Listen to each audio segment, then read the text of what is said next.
So I'd like to start the afternoon with actually a demonstration of sound and what sound can do for us.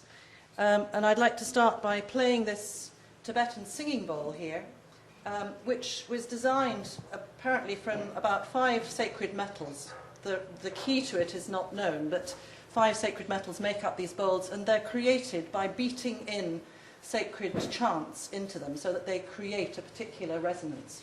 And when you hear it, you'll hear lots of different notes all being played at the same time. The idea is that it sounds the human being into his state of harmony and balance, because basically what we're sounding is the sound of ourselves. We're sounding ourselves of our bodies into balance and harmony. So we'll just start by a little demonstration to give you an idea of how powerful sound can be.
So that was the Tibetan singing bowl. And you could hear many different resonances. When I was doing the deep sound, that was what's known as undertone chanting. And you're actually creating the sound that the Mongolian monks will create in their monasteries. And it's a really, really powerful force. There was a scientist called Alfred Tomatis, who was summoned by a monastery who had just had a change of a new abbot. And he changed some things in the system in the monastery. And the monks had become very listless and lethargic, and they didn't know what was the matter. They wouldn't eat their food properly. He couldn't understand it, so he summoned Alfred Tomatis, and Tomatis came along, said, "What have you changed in their routine?" And apparently he'd abolished their 4 o'clock chanting, because he thought that it was inhumane that they should get up so early in the morning to do their chanting. And he said, "Okay, reinstate the chanting." And within 2 weeks, they were completely recovered again, because they actually needed that sounding to ground them and to make them feel whole. And they didn't need that much sleep. That's what you find if you work with sound a great deal. You actually need less sleep, because it's so beneficial to your whole system that the sleep is less important. So I'd like to demonstrate another little thing. These are copper dowsing rods. And I'm going to douse this computer, because I'll just pick up the energetic electronic rays from the computer, and you'll probably find that it will cross. And then I'm going to demonstrate what you can do to change the energy by using sacred sound.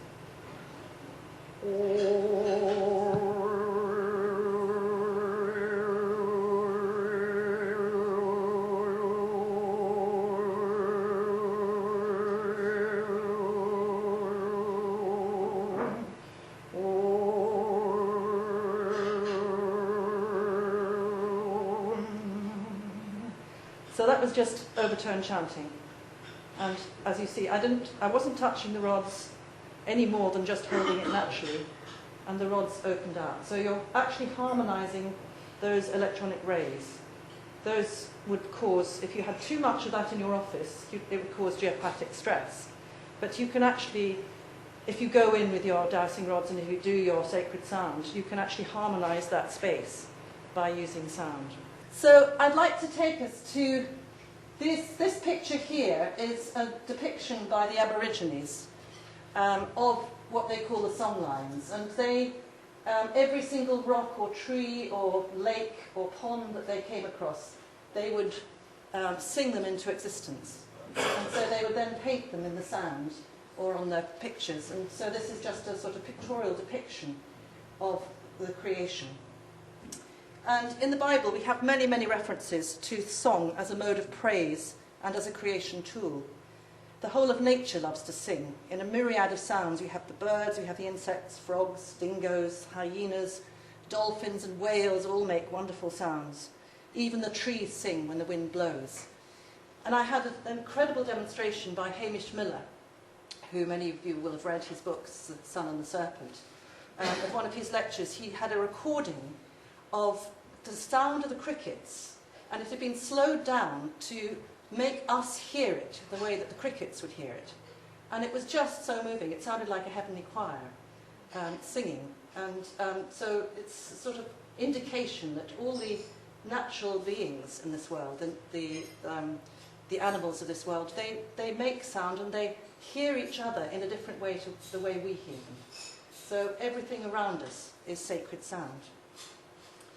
The Hopi elders, the Indians, the Hopis, they prophesy that soon the earth will sing a new song or shift into a higher vibration. NASA, in fact, reports that already the Earth's spin has speeded up and that her resonance has thus come and gone up in pitch. So could Psalm 98 be referring to that time in the verse, "Sing to the Lord a new song, sing to the Lord all the earth"? And we also have countless creation myths from countries around the world which in some way or another imply that sound was instrumental in the act of creation. So the Apache Indians, we have, in the beginning there was no earth, sky, sun, moon, there was only darkness. The Creator looked into the darkness and light appeared. To create the sky, he said, "I'm thinking, I'm thinking, I'm thinking." And he then sang 4 times and the sun god appeared. He then thought of the earth, sang the creation song 4 times, and lo and behold, it appeared. Everything else in existence was sung into creation in the same way. The African myths. Many African tribes also believe that the world is brought into existence by the Creator by way of the mouth, either by vomiting it up or by speaking it or naming it. So all this thought of the original indigenous tribes, they all believe that in some way sound was involved in the creation of the world. The Hopi Indians, the Creator made 9 universes, created Sokupnang to help him, and after making the land, the winds and the seas and the worlds, he asked Sotuknang to make life. And Sotuknang went to the first world, created Spider-Woman, who spun a web around the world and sang the creation song to make 2 beings, one of which was Pokwang Hoya, and she was asked to send sound out across the earth to make it vibrate with the energy of the Creator.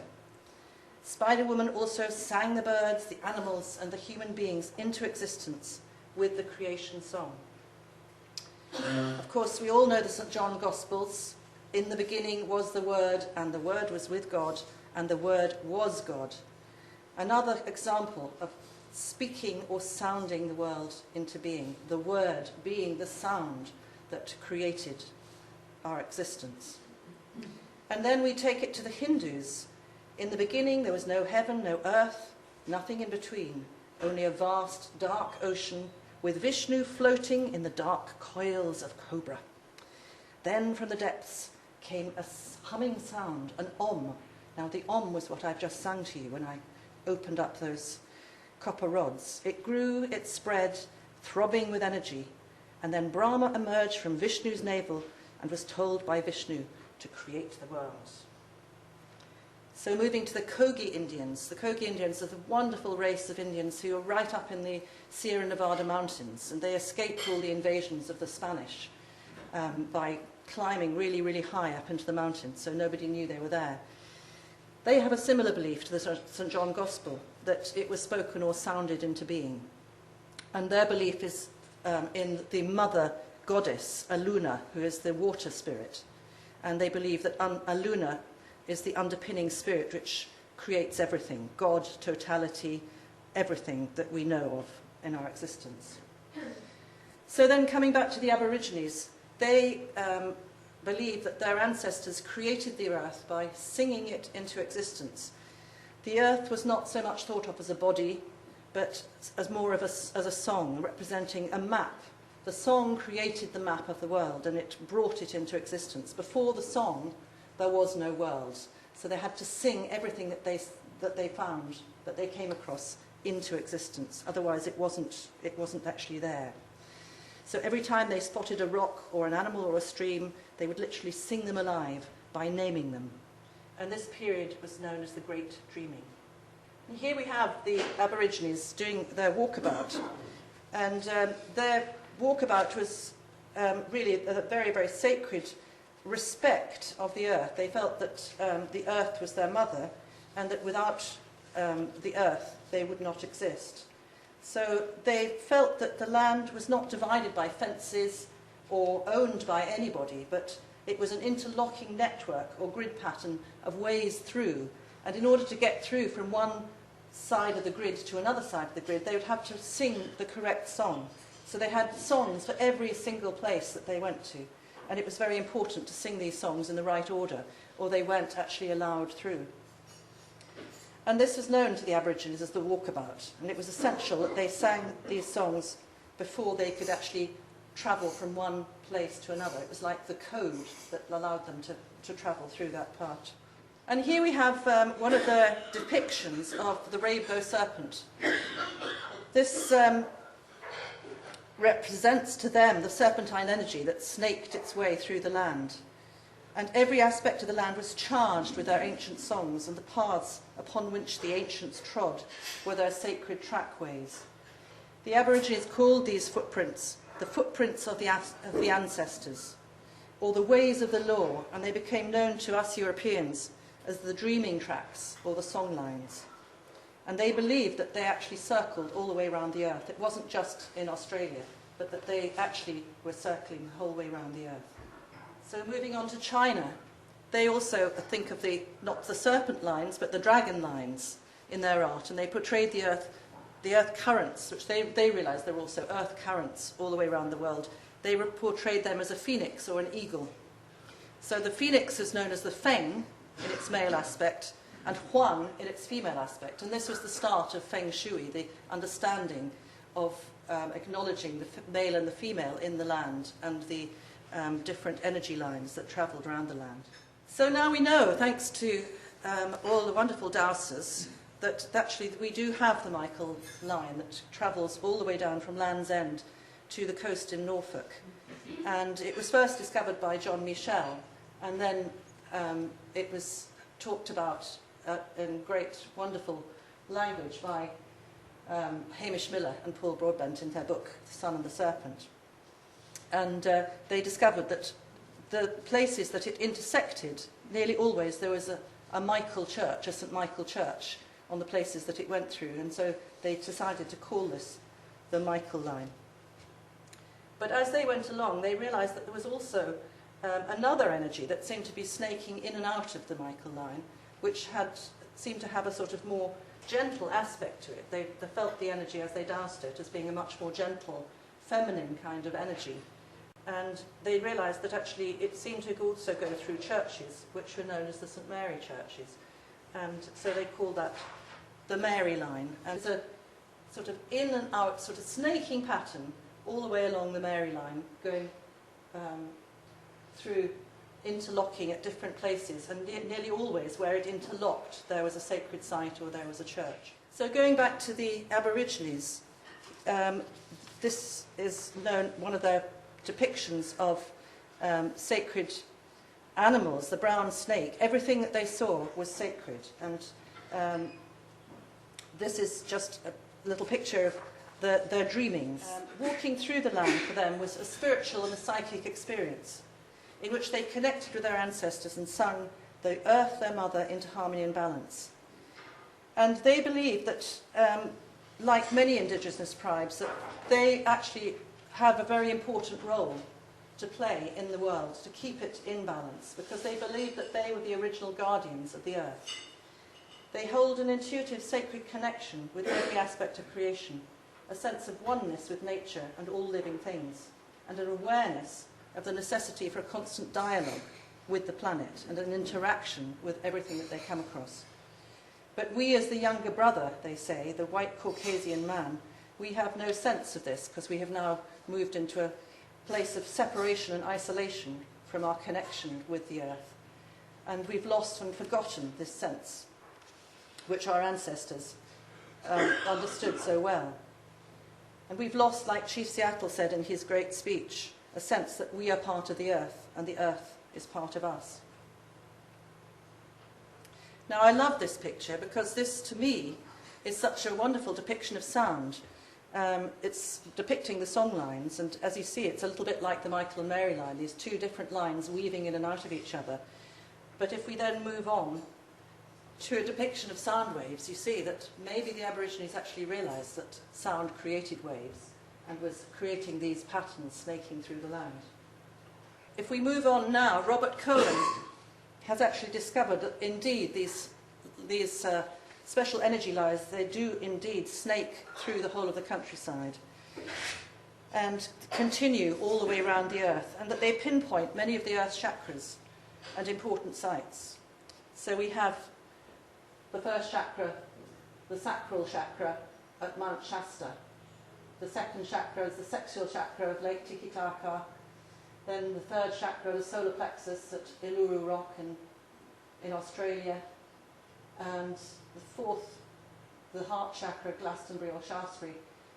And then the fifth, which is the throat, is the Great Pyramid or the Sphinx in Egypt. And the third eye is, at the moment, he says no fixed location, but it's sort of drifting around the Glastonbury, Shaftesbury area. Maybe it's reforming itself to find a different point around the earth.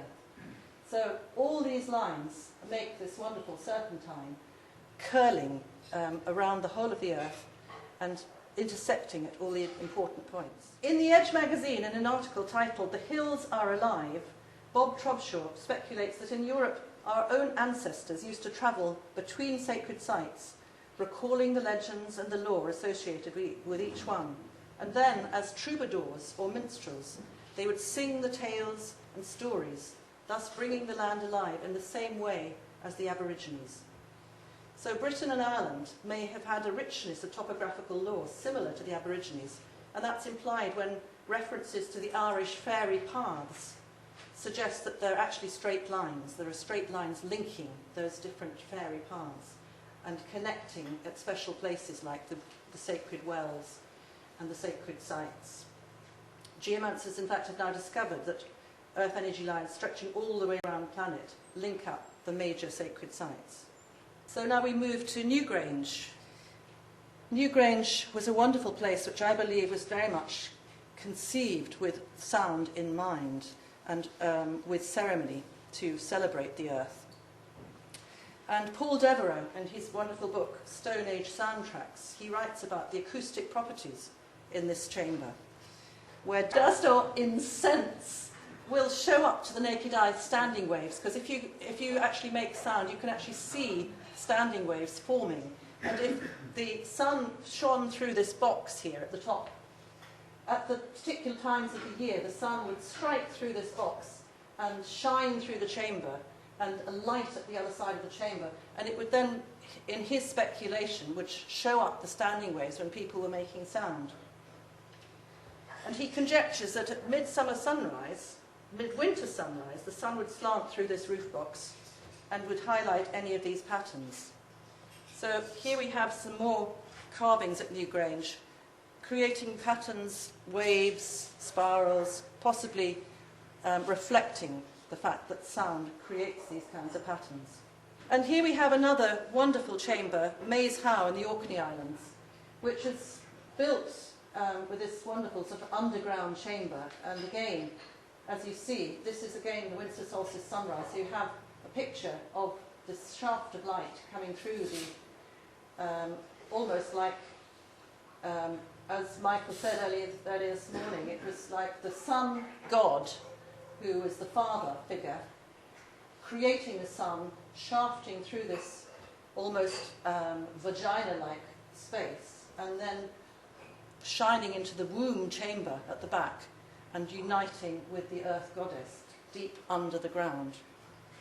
And he feels that actually these places were designed specifically as sound chambers.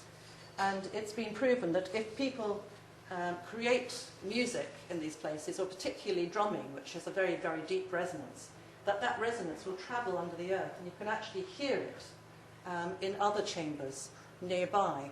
And he felt that this could have been a device for people to communicate with each other. Edmund was talking earlier on about the sky falling and people having to build chambers under the earth in order to protect themselves.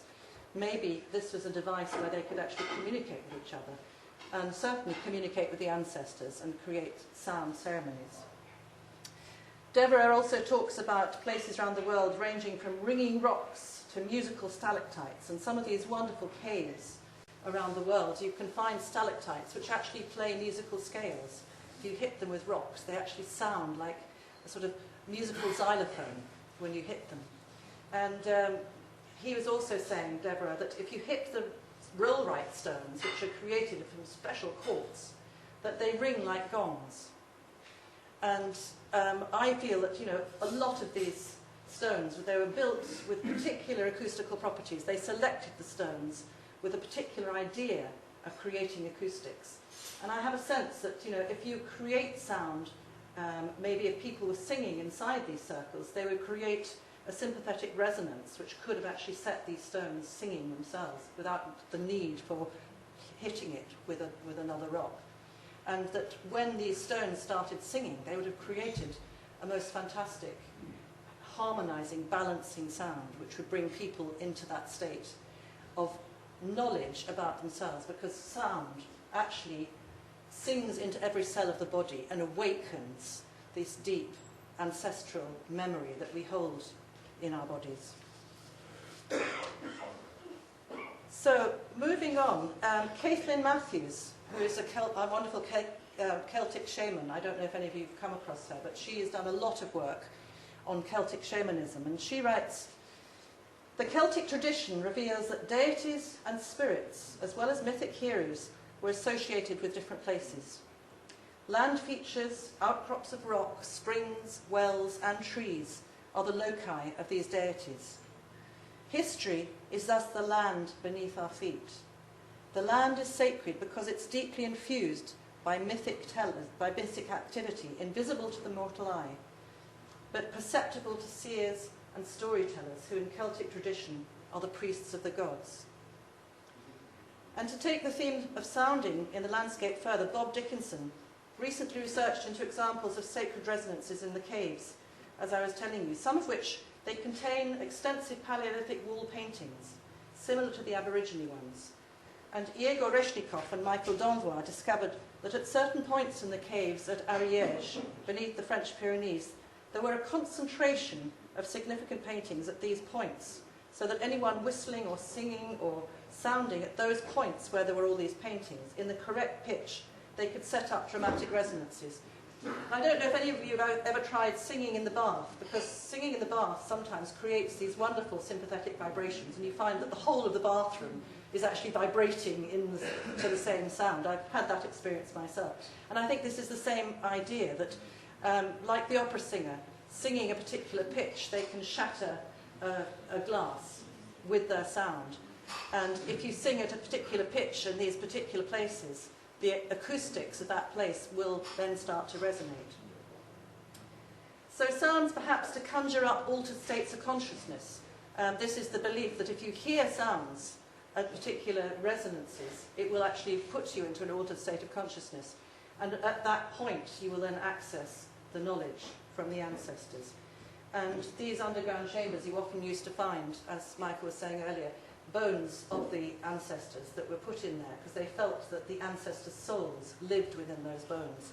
And then sounding in these chambers created, sometimes, particularly in Wayland's Smithy, there are 4 different chambers, and it's been shown by Paul Devereux that if you're sounding in one of the chambers, it creates standing waves where you can't actually hear it within that chamber, but the sound is projected to one of the other chambers. And his thought is that actually the priests who had been making the sound down there were creating the sound of the ancestors, so that people sitting in a ceremony would be expecting that they were hearing the sounds of the ancestors speaking to them. So, extraordinary sense that these ancient people had a very advanced knowledge about acoustics. So, moving on, many of these stone megalithic structures and temples worship the union of the sun and the moon at the quarter festivals of the year. And the aspect of the earth and the moon representing the mother, or the yin aspect of the earth energy system, and then the sun representing the father, or the male or yang aspect of the energy system. And I believe, and this is actually backed up by the indigenous beliefs, that we humans are the child aspect. So we have the male as the sun, the female as the earth, and we are the third aspect, the child that is created through this divine union between the male and the female. So I really believe that it's our responsibility now to understand our importance and this sacred triangle, as the earth needs us in order to be able to survive. And here we have one of the most ancient symbols. It's been taken up by Judaism, but it was actually much more ancient than that. And I just put my idea of the Trinity, which is the balance system. It's not the patriarchal system of Mother, Father, Holy Ghost, which is very patriarchal. It's Mother Earth, Father Sky, and the child, which is the divine seed of creation, which creates this alchemical union. So here we have, I didn't realise that it was such an ancient symbol, but this is actually known as the Gopal Yantra, and it represents the Buddhist tantric mandala representing the union of male and female, the divine couple. This balance between the creator and the creation, between male and female, and between the union of the divine couple. Here we have the basic pictorial. At the top we have the meeting of male and female. So the underneath triangle is the male, that sort of simple version of the male phallus. And it's entering the upper triangle, which is the simple version of the female womb. So it's the meeting of male and female. And what's interesting is if you then put it on its side, it forms the equal armed cross of harmony and balance. And I believe that the Christian system of taking the cross with its long arm created patriarchism, because it's the male dominating the women, so dominating society and creating this long-armed rod of the male society. And here we have the Sri Yantra representing the act of creation and the sacred union of Shakti and Shiva. And you can see there that the actual underneath triangle, which is the phallus, is actually entering right into the upper womb triangle of Shakti. I'd just like to read you a little description about what Shakti and Shiva represent as the divine couple. They're the divine couple throughout time. Isis, Osiris, Jesus and Mary Magdalene, Zeus and Persephone, they represent the divine male and the divine female. And Shiva represents the unmanifest world of ether, Shakti, the manifest world of matter. So Shiva is the formless, Shakti the formed.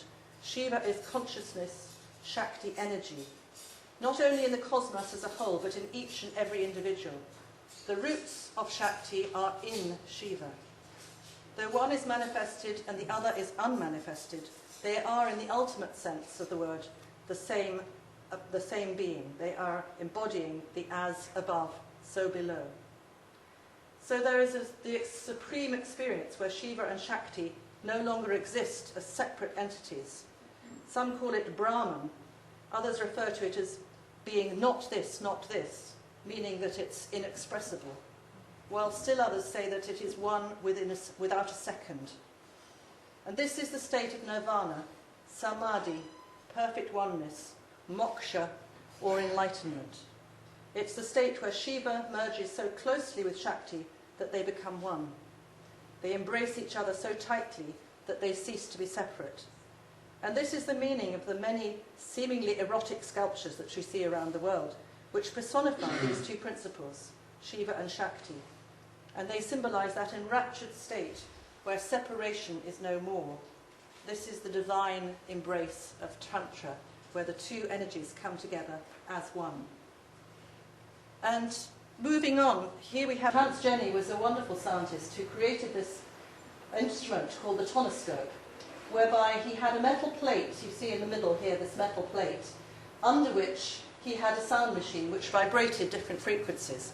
And he put onto the metal plate different substances like clay, paste, or water, or sand. And when these frequencies were vibrated underneath, they created this wonderful geometric patterns which are constantly moving in a wave form.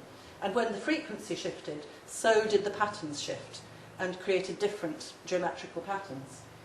But what he realized was, as he did more and more experiments, as the frequencies went higher, the geometric patterns also became more complicated, and he was finding shapes emerging which looked just like flora and fauna and cells of the human body. And he realized that actually there must be something to do with sound and the creation of matter. So then we move on to this picture, which is actually the cymatic picture of the Om toned through his tonoscope. And if we remember that the Sri Yantra is the mandala representing the act of creation, there we have the Hindu belief that the sound of Om created the universe. And the universe is created through this divine union of male and female, a divine couple.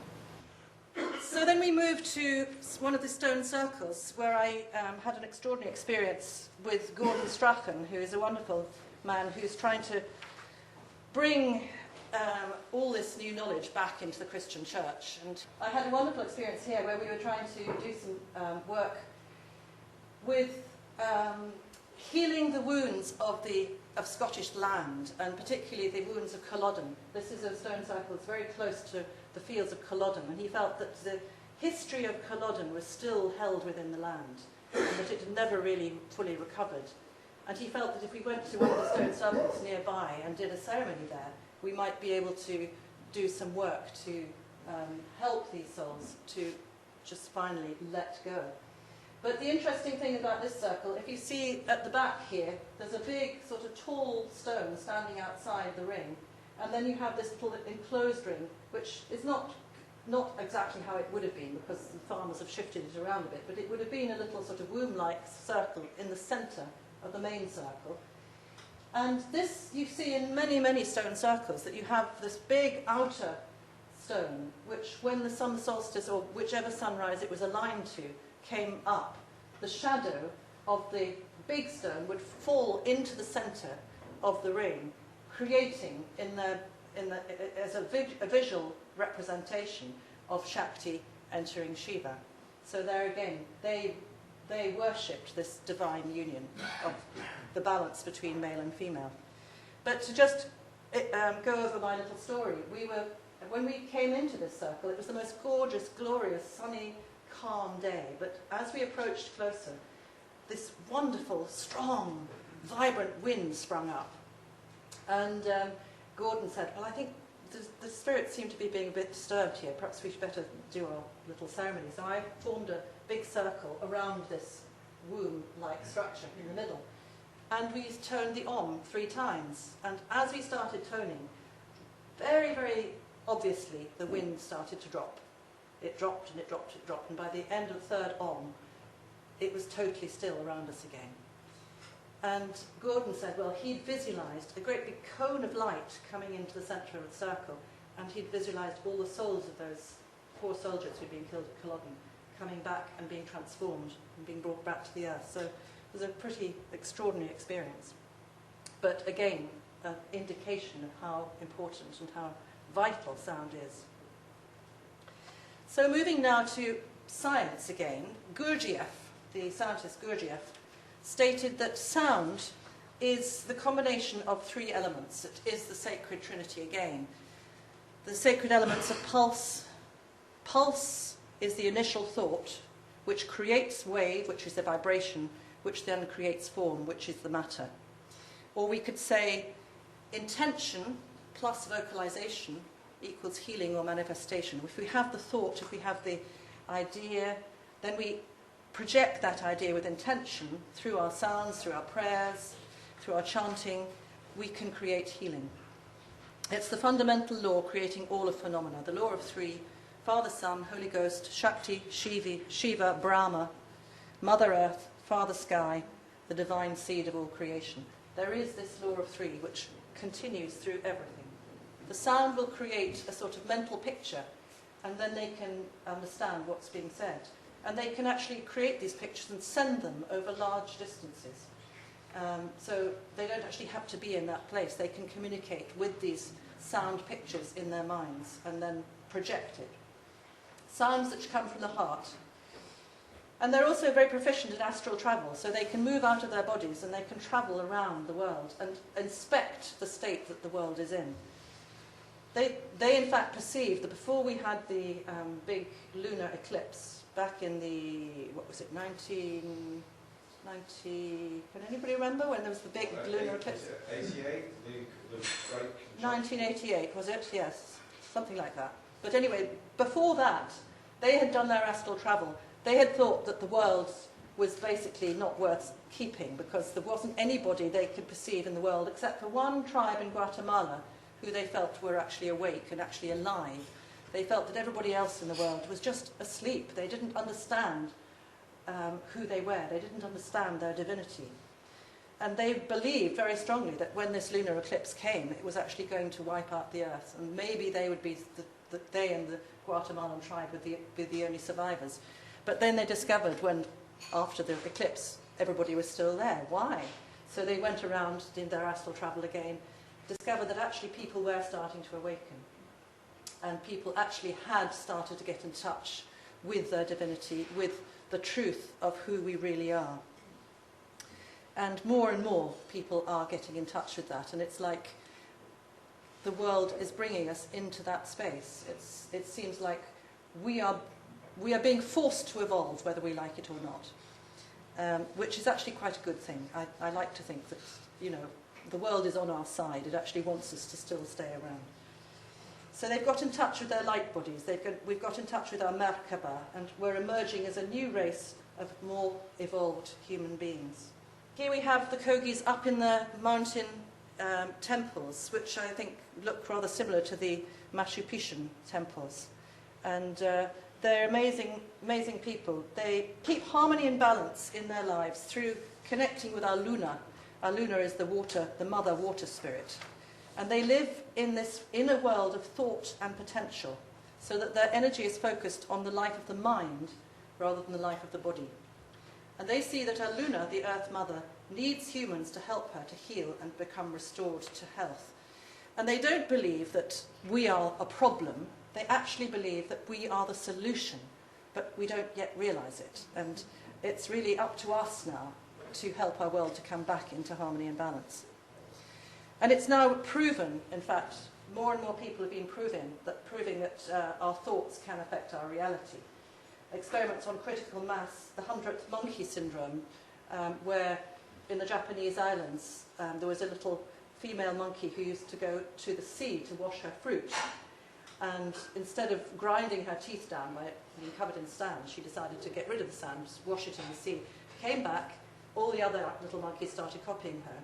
But not just the monkeys on that island. The fascinating thing that they observed was that somehow this thought seemed to travel across the waters to the surrounding islands, and the other monkeys on the other islands were following suit and doing the same thing. So there is this thought transference that moves across continents, across land. And this is how I feel that we are progressing, because there is this collective consciousness which we are all connecting to. And wonderful experiments which you probably all know about. Masaru Emoto, who's the Japanese scientist who's done extraordinary experiments on water, where he's frozen droplets of water, projected thoughts into these droplets of water, and then they form into incredible star crystals, rather like snowflakes. So here we have one of his water crystals which had the intention of the power of prayer, and as you see it's formed into this wonderful sort of diamond-like crystal pattern. But then he found conversely, if you projected thoughts of negativity and hatred into the water, the whole structure of the water droplet would dissolve. And so here we have the intention, "You make me sick." And I just think that's a brilliant picture, because in the middle there, it looks to me as if there's this little figure, can you see it? Almost pointing with one hand, saying, "You make me sick," and around him, he's actually surrounded by this pile of sick. So it's just incredible how we actually can totally affect the atoms around us.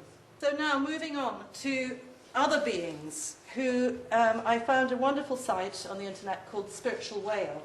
And the Kogi Indians said that the dolphins and the cetaceans and the whales were incredibly important in this time of our transition from one phase to another, because they are actually singing the songlines of the oceans.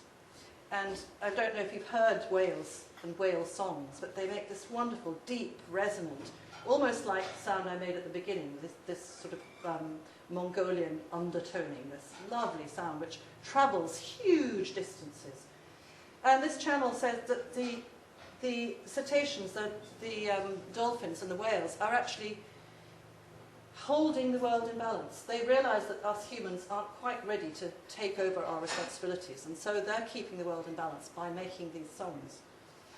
And the most important thing, they say, is the collective energy of love and joy, which they send to the energy lines. And they come together, just like the people who created the stone circles. They come together at particular points of the year when the energies are very, very strong. And they bring a grand collective song, and then the energy can be healed, shifted and released in great magnitude. But their profound message is that they are holding the earth in love, joy, and so that they can counterbalance all the destructive activities of us unawake humans, to make it possible for Mother Gaia to continue to support our existence, because the earth is always there for us. It's amazing. Whatever we do to the earth, it will always recover and always come back into balance. But it is at that state where we have actually poured our destruction into it for such a long time that we really need to get our act together. But what is wonderful about them is that they live together in a state of unity consciousness, rather than this separation consciousness which we humans have. They live together in a group or a pod, and they always ask if it would be appropriate for the greater harmony of the whole when there is a decision to be made amongst the pod. So instead of thinking of their own individual needs, they have the happiness of the others in the pod as their major desire. And I think this is a wonderful message for us humans. If we actually were to adopt this unity consciousness ourselves, what a wonderful revolution for our governments. And moving on, this wonderful blue whale who is so majestic, the giant of the deep. And they say now that they wish to share their song with us, as they used to do with the ancient tribal societies. They can actually, in our meditations, we can make connection with them. They would love to share their song with us, aware of their responsibilities and sacred duties of living in harmony with the earth. We, the younger brother, they call us the younger brother, have succeeded in destroying the old tribal ways of living, and thus, to a large extent, the tribal connection with the earth. And their most important message for our future is that all the earth and all the climate changes which we're now experiencing are to do with this great shift in consciousness, which in its transitionary phases has manifested as chaos and disruption, while the old ways of being are working themselves through. It is emerging as chaos and disruption. But it's time now for us humans to take over our sense of responsibility as the child of the Trinity. It's up to us now to bring our world through into a state of harmony and balance. And this is their message of these wonderful cetaceans. But the American government don't understand their sacredness, and they're now sending sonar rays into the oceans for the destructive forces of all the war systems that they are developing. And of course the poor whales are being beached in vast numbers, because what it does, these sonar rays, it actually affects the grid system by which they travel. They connect with the grid system underneath the ocean, and if they don't have that, they can't navigate any longer, so they become completely confused, and then they become beached. So let's now look a little at what it is that creates these songlines or the planetary grid. I've been talking a lot about how sound is important and how it can bring us into harmony and balance, and how the ancients knew about this. But what have we discovered now in science? What do we know about this planetary grid? Around the cells of our body and our outer body, and around the Earth and throughout the entire universe and our solar systems, is a holographic energy, a life force or a spiritual energy known as pranic energy or prana. And you can see this energy field around people if you have Keelian photographs. Have any of you heard of Keelian photography? It's a kind of photography that if you photograph something through this particular way, it can actually bring out the aura around, the energy rays around that particular object. And you can actually see this energy field around people. Some people who are clairvoyant, they can see people's auras. They can see the colours and the shapes of people's auras. But this energy is made up again of the law of three components, the male, female and the child element. And if you actually divide a cell, you get an understanding of how the universe works, as it's holographic by nature. So the cell divides into three parts, and you have the proton, the neutron, the electron. The electron is the femaleness, the electron by nature. It spins anti-clockwise out of the equator, clockwise north. It has the receptive energy. Then there's the proton, the male energy, which is magnetic by nature. It spins clockwise south, anti-clockwise north, and that's the positive, forceful nature. And then you have the neutron, which is neutral. It's the child. It hasn't yet learnt what it is, and so it's neutral. It has no spin south or north of the equator. But we can also see this in terms of sacred geometry. Science has shown that the positive magnetic energy and the receptive female energy, spinning in opposite ways around the neutron, produce electromagnetic fields or grids of energy in the form of shapes and light around the cell. In our bodies and in the universe, each cell expresses itself in an electromagnetic way as an individual, yet connected to the body as a whole. And all are interdependent with each other for life and for balance. So if we look at the symbol of health, the staff of Caduceus, we can see this wonderful interlocking snake, similar to the serpentine lines which go around the planet. And of course similar also to the strands of DNA, the golden helix, which are also spiraling in the opposite direction. So you have the male and the female elements within that.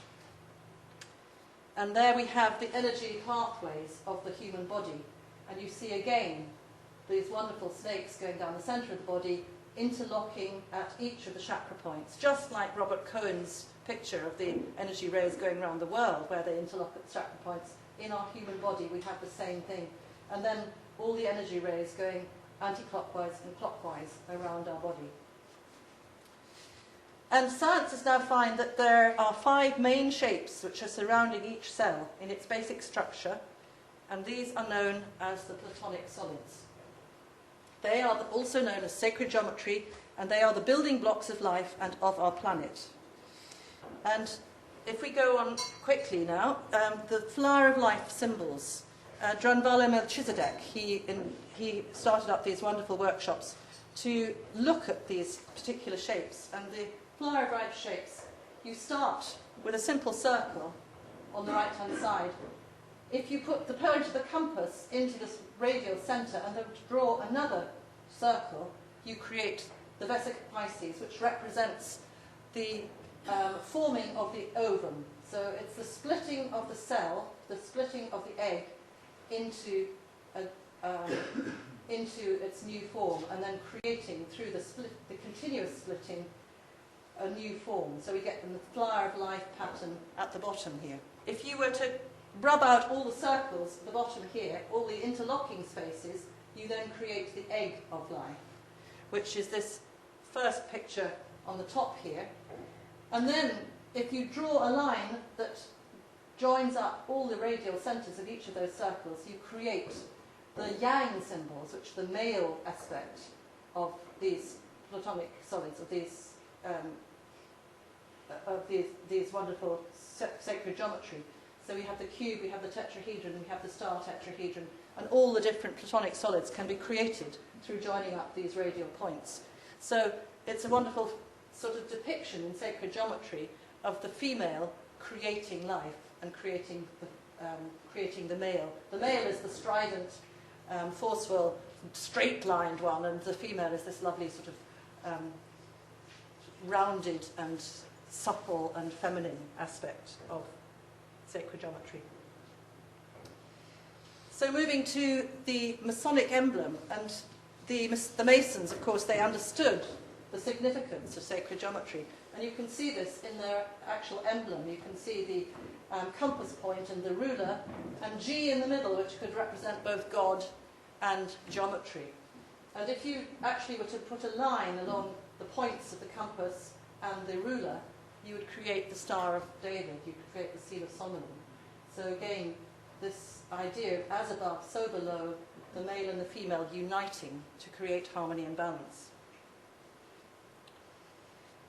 Now, moving on to reports about and investigations about sacred geometry in space and in our planet. Richard Hoagland wrote a wonderful book, The Monuments of Mars, and he showed that when two intersecting three-sided pyramids which are known as the star tetrahedron, if they're positioned to fit inside a planetary sphere, then the 8 apex points will determine energetically active areas on the planet. And the points on the Earth are always at significant places, such as the Giza temples, the pyramids of the Sun and the Moon at Teotihuacan, Stonehenge or Avebury. You always find that where those points are actually intersecting around the sphere, that there will be very significant places on the planet. And then following this, the scientist Ivan Sanderson, he was looking at these nucleus points, and he was studying the phenomena of the vial vortexes in space, reported by mariners and pilots. And this happens, you've probably all heard about the Bermuda Triangle and these devil's graveyards. What happens when the pilots actually fly over these points, particularly at important times of the year when the vortex is very, very strong, they lose all sense of where they are. And it's been reported by many mariners and pilots who suffer total loss of contact with their radio systems. And they actually, apparently, according to their navigational tools, they veer off course by miles and miles and miles, and time elapses during the course of their veering off the course. But when they come back again, and they come back into contact with the navigational centres, they say that nothing has happened, that no time has elapsed, and they come back into the same point. So here we have a depiction of a wormhole vortex in space, where it's as if they get sucked into this black hole and go through that system, and then, if they're lucky, they come back up almost in exactly the same spot. But it's like these vortex points are at all those sections where the sacred geometry actually marks its pointers. So, moving on now, Sanderson, after years of investigation to this, he found that there were 12 points on the Earth where these events occurred. So, the 12 points, he said, formed a perfect icosahedron. And then there was three Russian scientists in the late 20th century. They were up in space taking Keelian photographs. And the Keelian photographs, as I said, were photographing the energetic rays around objects. And they could actually photograph the energetic rays around the planet. And they discovered that there was a geometric formation of lines surrounding the globe, looking a bit like a spider's web. So, Spider-Woman creating the web around the Earth. And it matched up with Sanderson's points, but they then superimposed on the top of the dodecahedron, on the top of the icosahedron, they imposed a dodecahedron onto the grid, which then formed 50 more points. And these lines matched up with almost most of the seismic fracture zones, the ocean ridges, the lines of ancient cities, and the paths of migratory birds. So there we have their depiction of the planetary grid when you join together all these particular points. And here's another slide which shows you how, when you join these two shapes together, you create this wonderful spider's webbed grid. It's almost like taking a ball and putting a whole lot of elastic bands around it. And so they're all straight lines, but they're all intersecting to create this wonderful grid. So then we go to the husband and wife team of Becca Hagens. Becca Hagens, they were William Becker and Becca Hagens, who worked together in the USA. They experimented further with this grid system, and they decided that if they superimposed again what they called a 120-sided polyhedron over the grid, it formed 120 identical triangles, all approximately 30, 60 and 90 in composition. And this grid then showed remarkable correspondences to the physical forms of the continents and also with major sacred sites. So each point, if you just look at this grid pattern here, each point you can see a little number marked on it, and that's where the nucleus point where the lines intersected, and nearly always you came across wonderful sacred sites. So point 1 was the Great Pyramid Giza. Point 11, which is where I've been living for the last 5 years, up in Findhorn. It's an area which encompasses Maes Howe, Callanish stones, the Ring of Brodgar, a very, very special energy spot. Point 16, the Hawaiian Islands. 17, the Hopi culture, Bangkor, Wat, Solomon Islands. Every single point there is a special place. And here we have just a small depiction of, as you can see, the whole of Europe is actually contained within this planetary grid system. And again, a sign of how many different important places are actually intersected at these nucleus points. The northern grid, the grid system which takes in Britain and Ireland, as you see again, the whole of the shape of the continent is encompassed within these lines, and everything seems to go up to point 11. Glastonbury, Stonehenge, they're all interlinked and they're all moving up to this point 11, so a very important planetary grid nucleus point. So I now want to move on. Stone balls at the Ashmolean Museum were actually discovered, dated at least 1,000 years before Plato, which showed all the Platonic solids. So an indication that they knew about sacred geometry way, way, way back. And although they're a bit eroded, you can actually see quite clearly all the different shapes of sacred geometry. And here we have a combination of all the Platonic solids which produce 121 great circles, and then this wonderful grid system in the middle, which is created through all the different shapes combined together. Now, I'm moving back to something which is very personal to me, which is to my own area, my own local area, around Saffron Walden, which is where I'm living at the moment. And through my research, I came across a man called Peter Quiller from a book that I was reading, who, along with his wife, had done a lot of research onto the Eastern Power Circle of Great Britain. He'd been investigating the sacred geometry, and particularly in this area.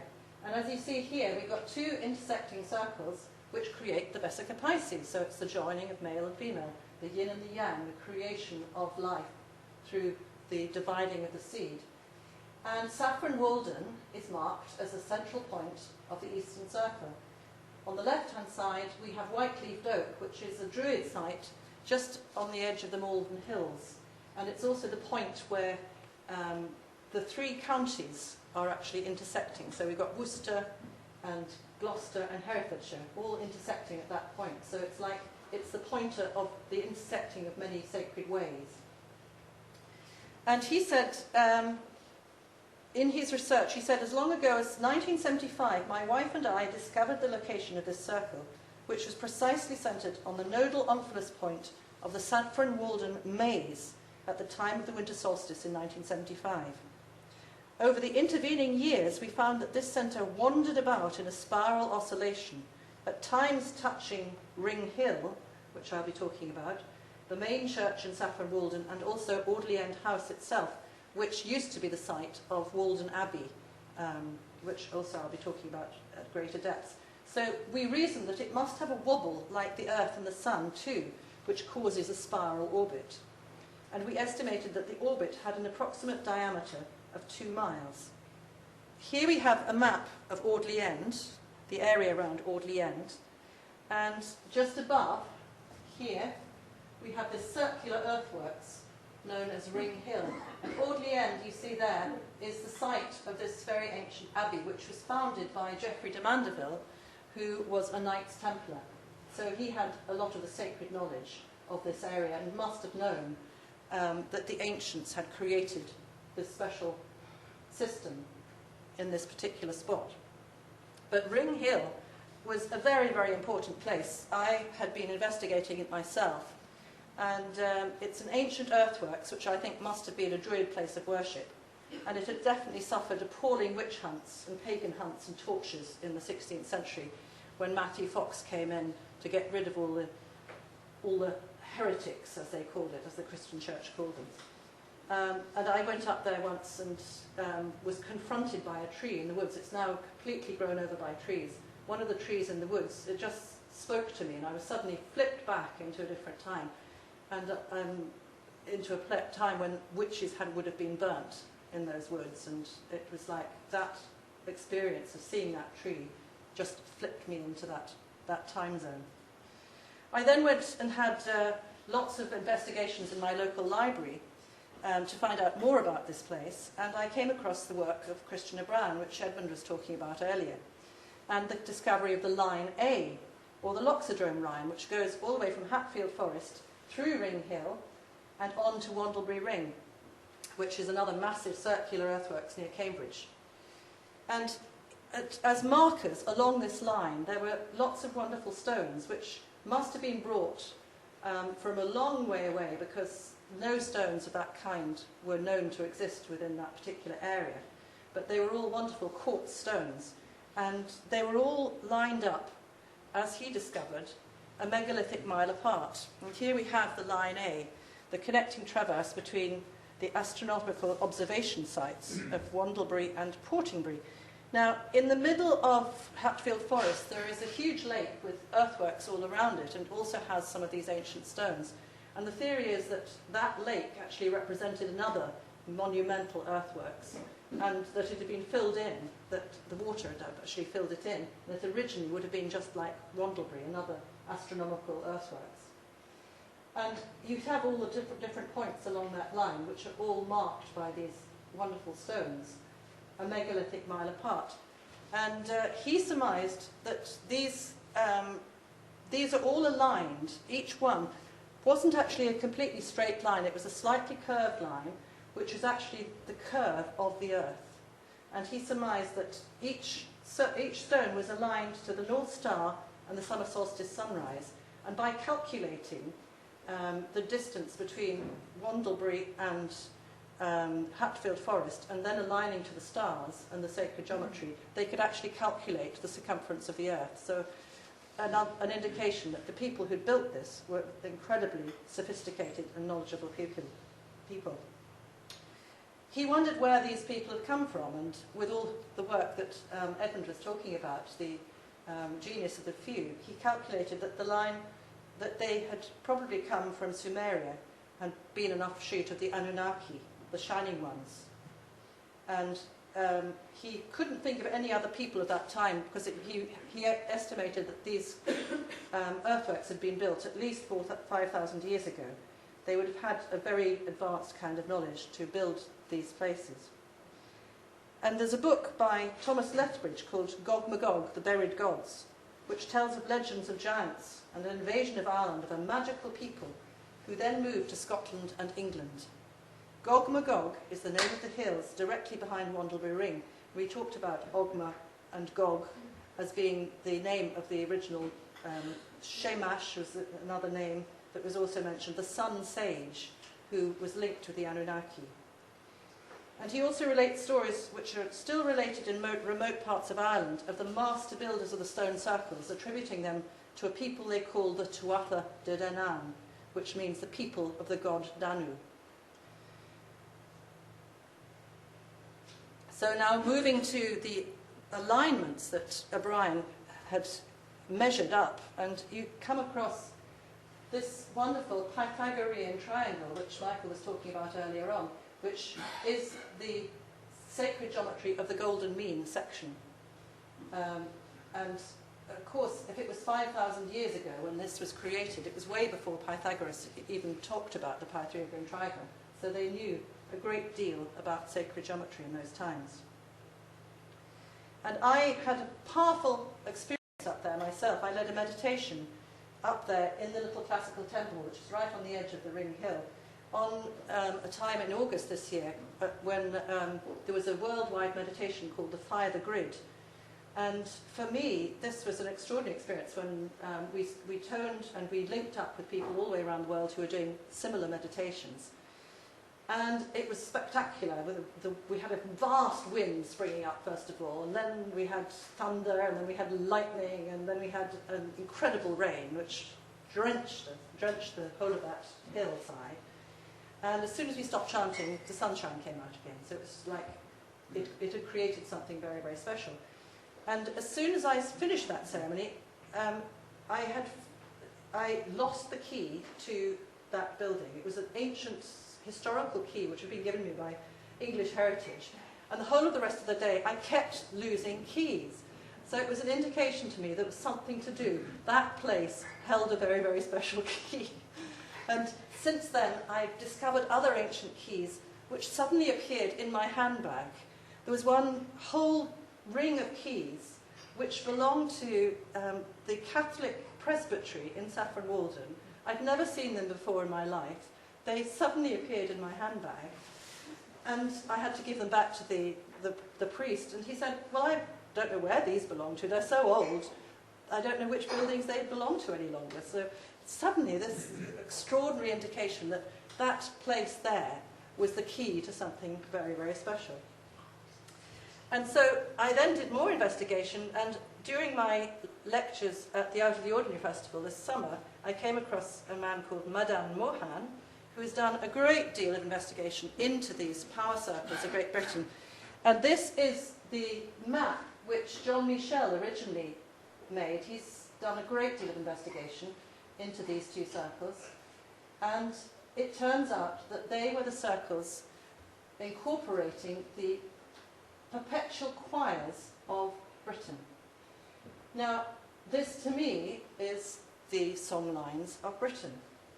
And all the way around these two circles, there are particular places which would have held sites where there would have been chanting on a 24-hour scale all the way around the clock in order to keep the world in balance. And the speculation was where exactly were these important places. The Welsh triad is something that you come across in the research and the investigations. There is a particular triad which nobody has really discovered yet. Which is that particular triad which has a particular force to it? But the speculation, according to John Michel, is that it's between Glastonbury, where there had been that amazing abbey, and there are stories of Joseph of Arimathea and Jesus being there, and the Druids certainly having used it as a special site. Glastonbury being one of the points, Llantwit Major in Wales being another of the points, and this point in the Malvern Hills being another of the points. But there's also mention of Goring on Thames, which is this little point, number 1, directly in the middle here. And I believe that the Malvern Hills and Saffron Walden and Goring on Thames, it forms a perfect triangle. It's also joining up the male and the female, the yin and the yang circles, and uniting it just at this point of the Vesica Pisces, where we have the vulva shape in the middle. It's like this is the divine union. This is creating that divine marriage within those two circles. And it's very surprising that nobody in all the research that I've looked into has mentioned Saffron Walden as being a site. However, Walden Abbey was there before Audley End House, built by Geoffrey de Mandeville, who is a Knights Templar. He must have known all about this place and about its particular specialness, and created this wonderful monument of the Walden Abbey on that site. But nobody mentions the perpetual choirs in any of the documents that I've looked into on that spot. Why? What is the secret? Why is this secret being kept from us? According to John Michel in his book, New Light on the Ancient Mystery of Glastonbury, these perpetual choirs were active in 12 different sanctuaries across the Celtic land, and the chanting helped to maintain the Grail secrets and the life energy of Britain. And it was largely by chanting that the Druids kept up a spell of enchantment across the Celtic kingdoms. It was like the sound of these chants created a spell of harmony and balance. Related astrologically to its time and place, and progressed through the seasons of the year. So it was a 12-part chant based on the 12 notes of the chromatic scale, one for each hour of the day and of the night. And each note corresponded to one of the signs of the zodiac, and thus to one of the 12 tribes in a Celtic kingdom. I came across some work by another sound healer, Annie Williams, and she'd researched quite a lot into this perpetual choir phenomena. And she sent an email to me, and she said, the only clue I can think of as to which part of the landscape corresponded to a particular tone on this 12-note scale would be the Glastonbury zodiac. So if you apply the tone correlations of her wheel of the 12 chromatic scales and apply these to the 12 hides of land which were granted around the tour and were granted to Joseph of Arimathea, you have a beginning, you have something to work on. So my belief is that we should now do lots more research into creating these chants with the 12 scales and see if we can start chanting those in those particular spots and see what might happen. So here we have Annie Williams, what she calls the Songaya sound wheel. And you have all the signs of the... I'm afraid it's not a very good picture because it was a bit small, but you can see C is Do, and that's the sign of Aries, and then you go all the way around in a chromatic scale, all the way around back to the start again, and you have 12 different notes, all related to different aspects of the astrological signs of the zodiac. So sound becomes very important at each major turning point as a procreative impulse to move humanity into a new direction. Some scientists have said that Earth is a dodecahedron which has 12 faces, and I feel all these systems are pointing to the new cities of light. But we must precipitate them with a new song, a frequency of love. And here we have the lid of the chalice well in Glastonbury, which is the same shape as the Vesica Pisces, and the same as the maps of the perpetual choir that I showed you.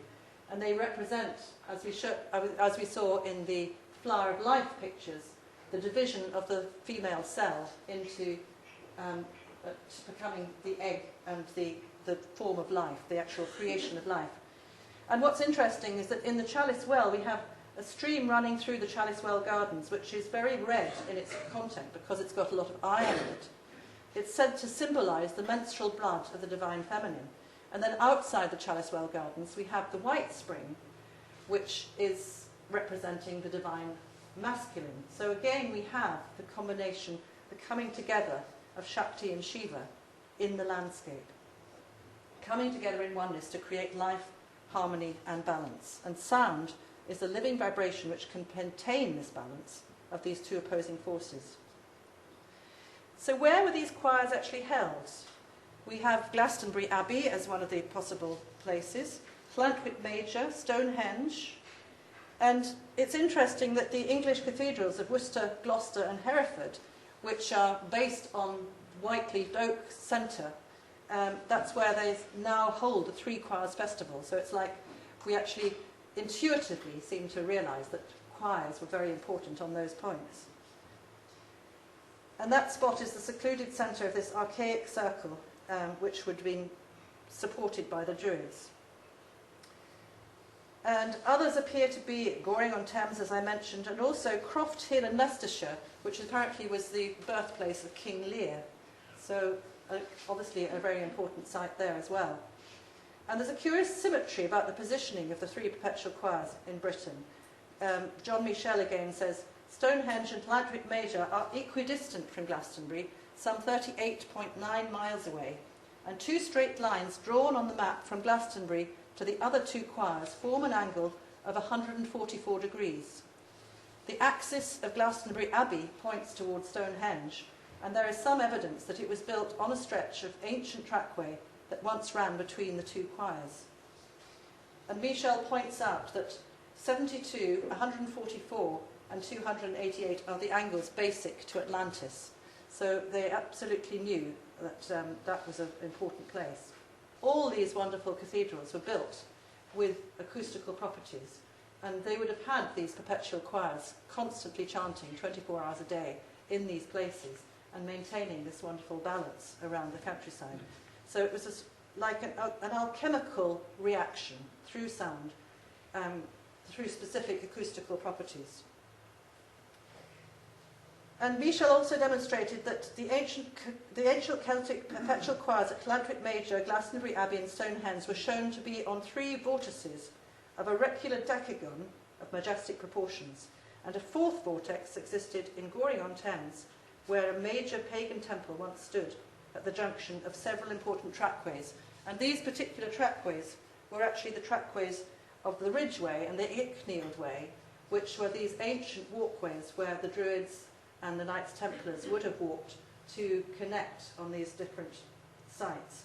And along this Ridgeway and along the Icknield Way, we come across Royston Cave, which actually has the Michael and Mary line going directly through it, which is near where I live. Littlebury, it also has the Icknield Way going through it, and Saffron Walden. The end of the Icknield Way goes through Saffron Walden. So it's a connecting point to all these areas of Western and Eastern Britain. And what surprises me, as I said, is that nobody has pointed out Saffron Walden as a particular place. But if you see it on the map, you really do notice that that is a special triangle within the Vesica Pisces. So I'd now like to share with you a vision that I had when I was living up in Findhorn for 5 years. I had a vision which was very much connected with the sound and the importance of sound at this particular time. So this was a particular meditation that I did in the middle of the night. I was called into the sanctuary in Findhorn, and I looked into the candle flames as I was sitting in the sanctuary, and the candle flames formed into these particular pictures, and from those pictures I then was told to start writing down, and the words came into my head. The meditation told me that humanity needs to reconnect and step back into the tree of light and life, strengthening his/her connection with the earth and with all the elementals and the nature kingdoms. Now you must learn to sound that note, the note of joy and love and intention, to bring the new world through into a glorious new beginning. The old must work its way through to a close, and will do so in increasingly chaotic and violent world events. But with your aid, and with the awakening of fellow souls to their true nature, you can help the light to again shine through. The nuclei around the world need now to be relinked, reawakened, re-empowered, as they knew how to do in the Atlantean times, with the building of their stone circles and the temples on all the major power points. Now you must sound that true pure note, the vibration that is the golden thread of love, light and life that connects all things in a web, a spider's web grid that surrounds the universe. This is your sword of Excalibur, your holy grail, to link up all the nuclei of the planet, reawakening it with your sounds and your loving intention of the awakened heart to re-empower the planet and reawakening it to its true glory, to bring it through to a glorious new golden age. I was then moved by a wonderful friend to see some of her pictures. Frances Ripley, a great friend of mine in Findhorn, had this inspirational drawing where, in an altered state of consciousness, the pen would move her. She didn't know what the picture was going to be until the pen had moved her to create these pictures. And this picture, she was told, was the master of sound. It's the master of sound from the Daedic or angelic kingdoms. And she then had a meditation with this master of sound. It said, each soul has a clarion call, a true note to sound, just as in nature the flower is clearly living in its own perfection, sounding its true note. All nature is keyed, tuned and geared to express its own perfection. Imagine what the world would be like if man were the same. Overnight it would be transformed. So what you can do is to keep tuned to this level of burgeoning love and life. It is here within and without. It is your life force in which you live and move and have your being. Consciously live in this love and know that in you too will be no discord, but also the beauty and wonder of my creation. Sound your true note and tune into me. When you, man, rise to your true estate and sound your note as clearly as the bird that is welcoming the dawn, then all worlds will stop, look and listen, for they will recognize your note as their goal. And here we have what I think is a most wonderful visionary picture of man in his true consciousness connecting to his own grid and the grid of the world and uniting in a state of unity consciousness. If we were all to do this, we could create a new world, a new pattern. And this is, I think, what we could produce. A new crystal light grid for 2012. All we need is to project our thoughts of love and change our own consciousness to that of our own internal divinity. And then we can create whatever we want. The laws of manifestation, the laws of the secret, which many of you have seen, the film of The Secret. If we attract to us what we want to create, we can create it. So I'd like to finish with just all of us concentrating ourselves on this wonderful picture here and sounding a lovely rolling om together, thinking of our love projected into this image of the planet which we now would like to create. So I invite you to take some lovely deep breaths, breathe into that deep belly of yours. Imagine smelling a flower and smelling that flower into this lovely balloon space in your bellies. And then let's all sound a wonderful long rolling om. Oh.